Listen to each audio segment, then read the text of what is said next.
Hello and welcome to Creatives on the Couch.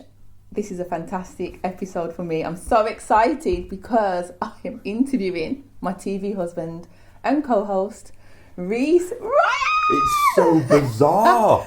Having you on that side is really weird. I know, everything looks completely different in the studio, and I'm never normally this far away from you. No, I can't touch. Wow. So it's like, get to know the host. Yes. Ask away. What do you want to know? My gosh, so much. Everything. Okay. Let's start from childhood first of all. What was it like growing up for you?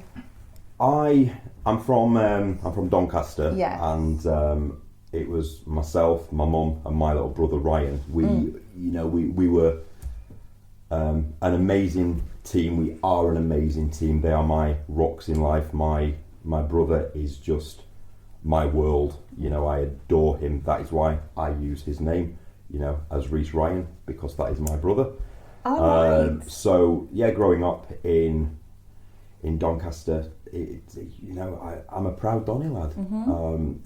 And I always knew that I wanted to go into the arts, and it was something that, although my mum supported me, even though my mum and my dad were separated by that point, boys go into the army, they get a trade and everything, so I had quite a lot of resistance from the other side,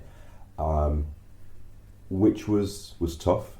There was a lot of abuse and a lot of trauma, a lot of tears, mainly from me, but I came to a T-junction in life and I thought, do you know what, this is my destiny, this is who I want to be, and I'm going to do it. And I literally, to make myself feel safe from it all, I created a Lego world. Right. I loved my Lego, and so I built this world of Lego, the stable, the police station, the hospital, and I sat in the middle of my Lego world, and all of the Lego people had names and characters, and they all had backgrounds and stories, and I created my own soap opera.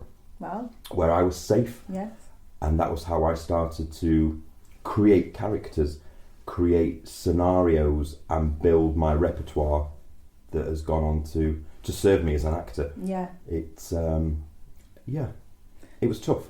Yeah. So it started off from a very young age. Yes. Off the back of trauma? Yeah. Really? Absolutely. I turned to the YMCA. Yeah. And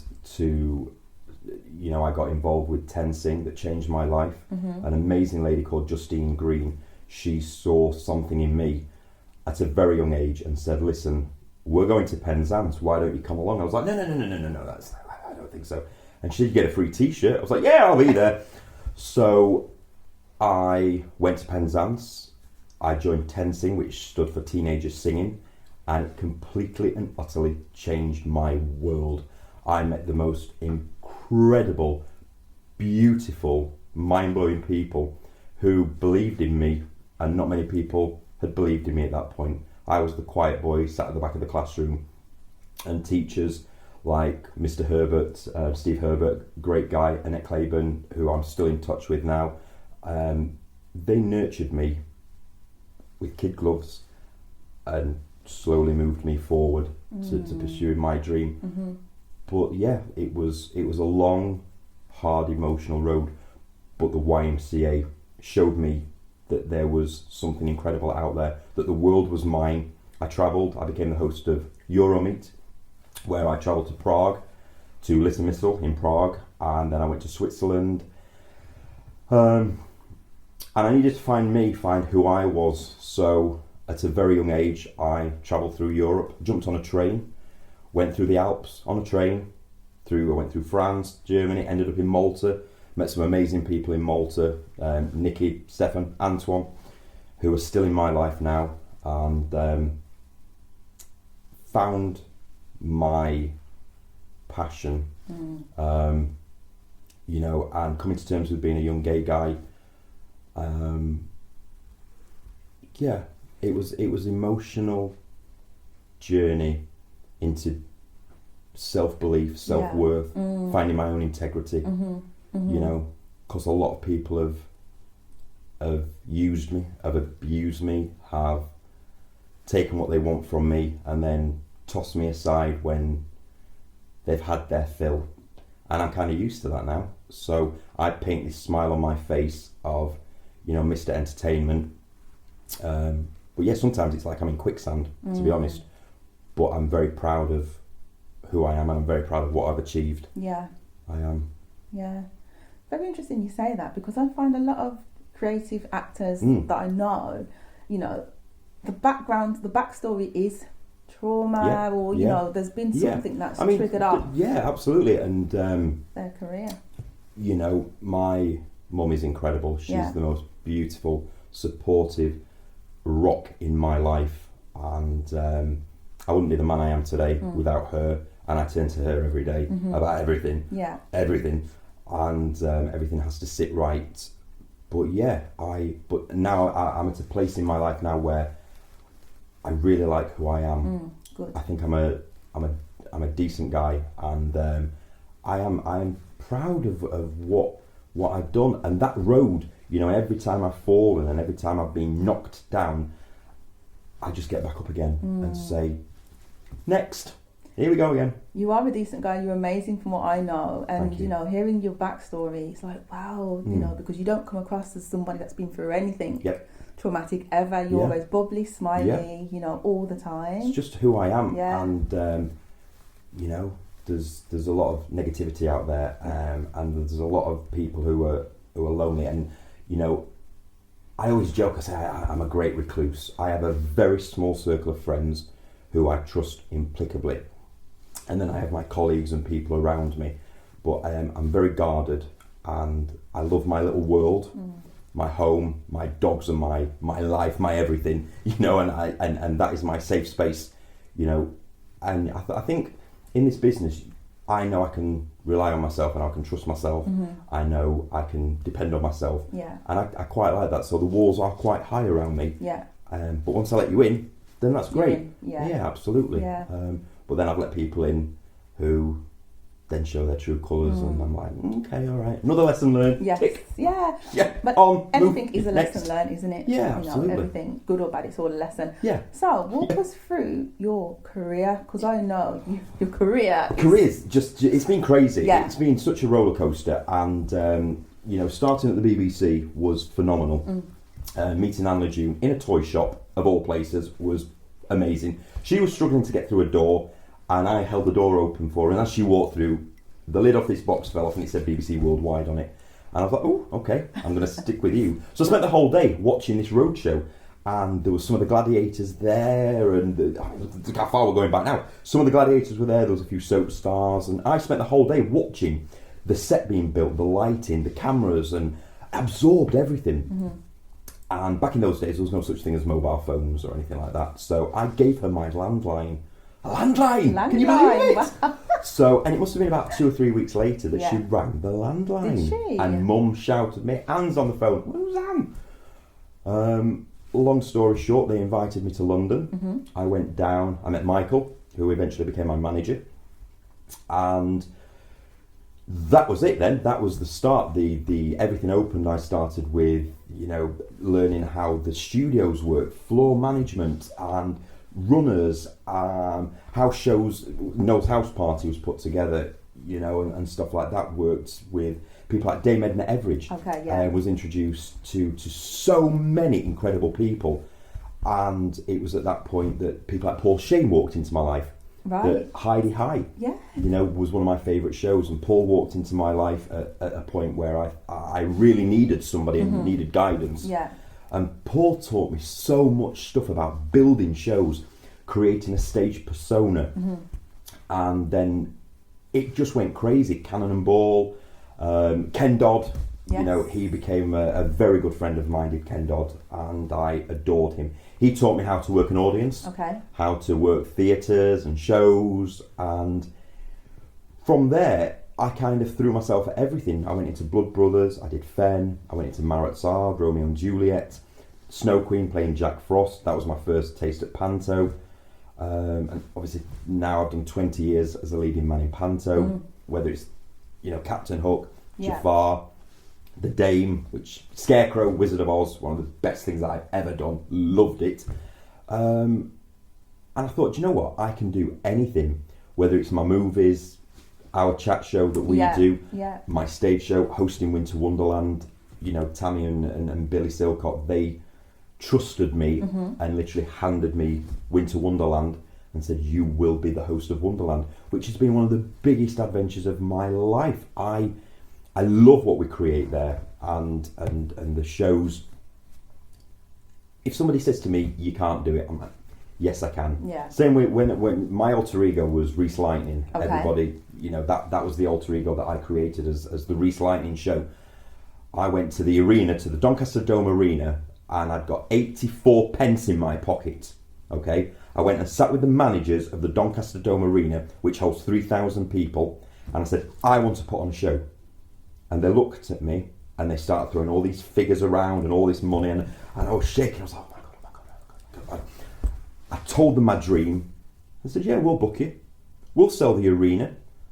And I looked at them and I thought, I've got nothing. I've got no money in my pocket at all. They've just given me Doncaster Dome Arena. Wow. And that was the turning point in my life, because then people said, you'll never sell it out.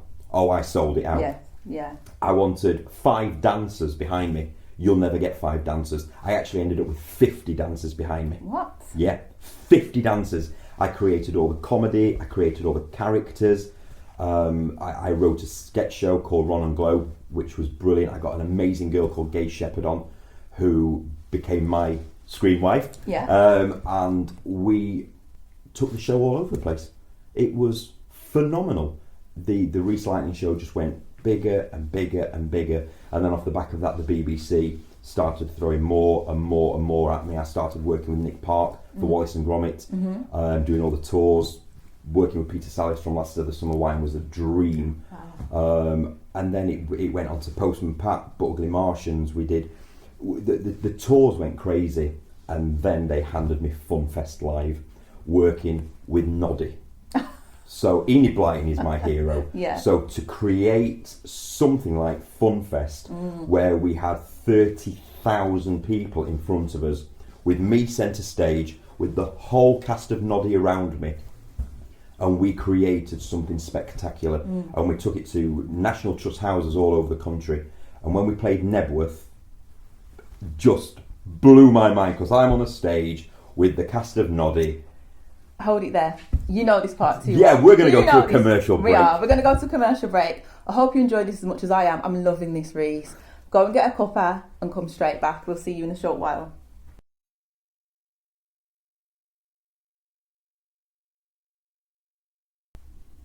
Welcome back to Creatives on the Couch, and I'm here with my TV hubby, Reece Ryan. I love you so much. I love you too, darling. So yeah, I was kind of before the commercial just saying about how Funfest changed everything, because that got me out to the masses. And Funfest ran for 3 years. I loved being the host of that. We created magic all over the country. We went everywhere, and it was spectacular. The shows were massive, and working with Enid Blyton's daughter, Gillian Baverstock, was a dream. You know, the stories that she told me, and I reverted to being a little kid again and back up the faraway tree Oh my and God, stuff yes. like that. But it was time to move on. I knew that I had another calling, and that perhaps it was more television side and stuff like that. So I came to Manchester, started my journey at Coronation Street. Yeah. That was wonderful. You know, Tony Warren, who created Corrie, became a big part of my life, and I have some wonderful memories of being in and around Granada Studios, and the people that I met and still call friends. That was a remarkable, surreal time, walking in the footsteps of my heroes like Pat Phoenix and Violet Carson, the legends of Corrie, and suddenly I was there. Wow. Stood outside their dressing room. Was it like a pinch me moment? Walk into the studio, and it was a bit like and breathe. But it was wonderful, and I met some great friends, and it's led on to so many other incredible people. You know, people I've met that's led back into Panto, that led me into different charities. You know, and I just grab every opportunity. and from television, moving into movies Yeah. and stuff like that. My genre is horror. I'm a Stephen King fanatic. I love it. Really? Yeah. Why? What is your fascination with horror? I've always loved it. Right. It's an escapism. I go to the cinema on my own. Okay. I never go with anybody else. It's always on my own, and I take time out and go and sit in the print works here in Manchester and literally absorb a film. I love that. That's my time. Right.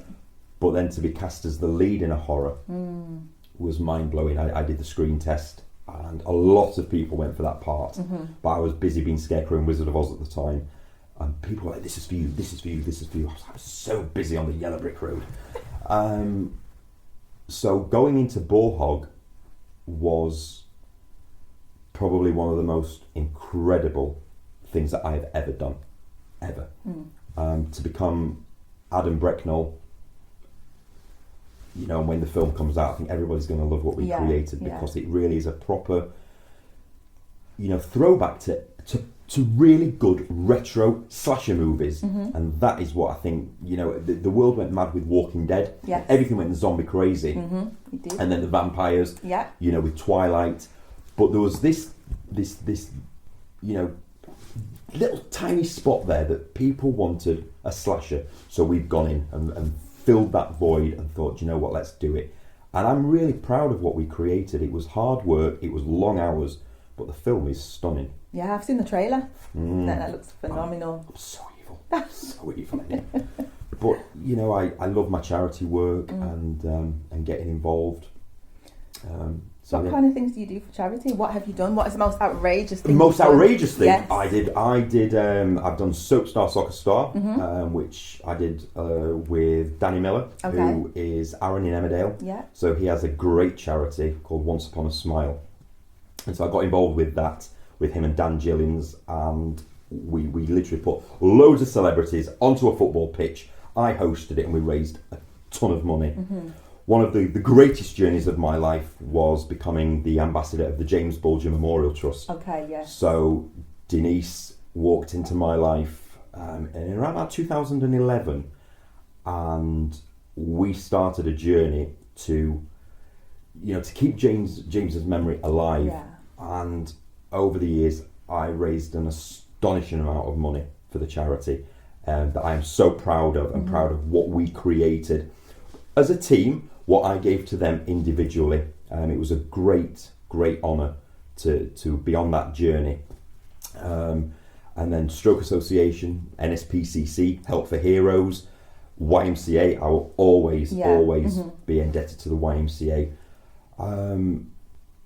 If somebody needs my help, then I will help them. And today I've raised just over £2 million for British Charity. My gosh. Yes. Fantastic. 2 million. I didn't realise just, how much the levels were going up. But on one night alone, I hosted this amazing event, a boxing event.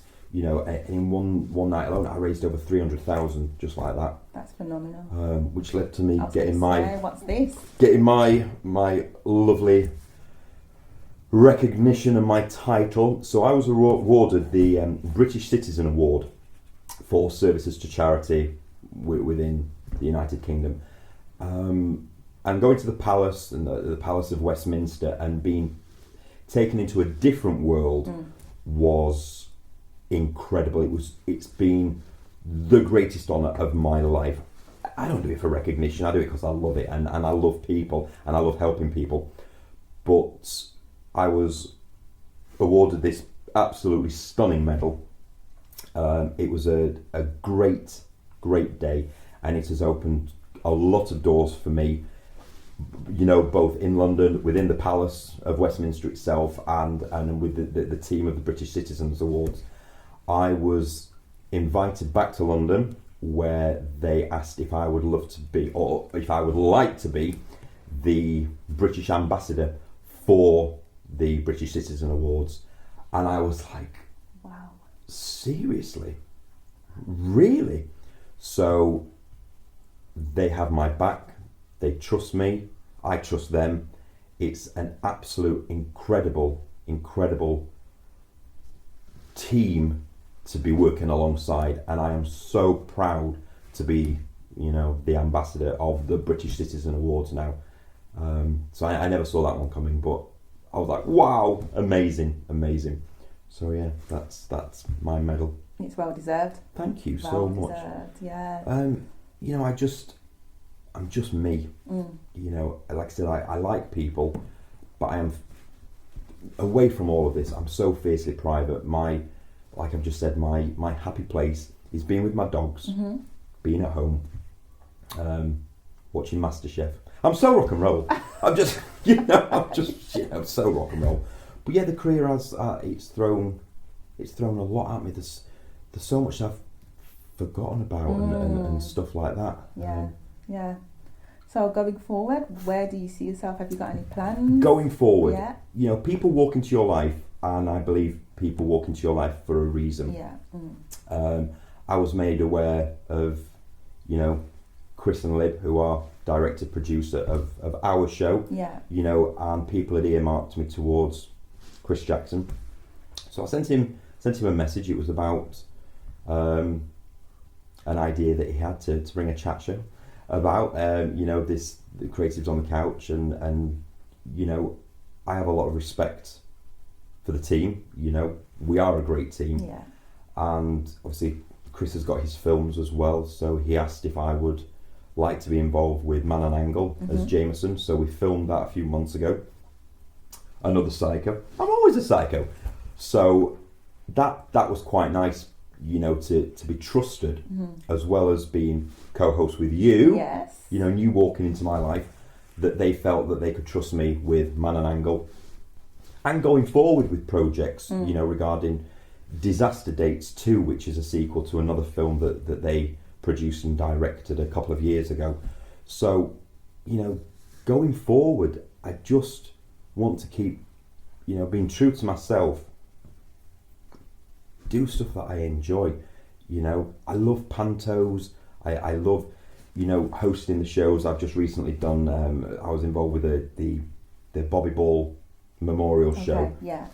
Which was a dream come true. I was on stage with Spandau Ballet, Sheridan Smith, Russell Watson. These are legends. What? These are legends. Me and Sheridan Smith sat in the dressing room together, having a glass of champagne. Well, she was on the champagne, I was, I don't drink, so I had a glass of orange juice. But it was so beautiful that they invited me on and that I was part of it. And the same with the Joe Longthorne Memorial Show, working with such legends. And, I was the host of the Joe Longthorne Tribute Show with a live orchestra and some of the biggest names in the business.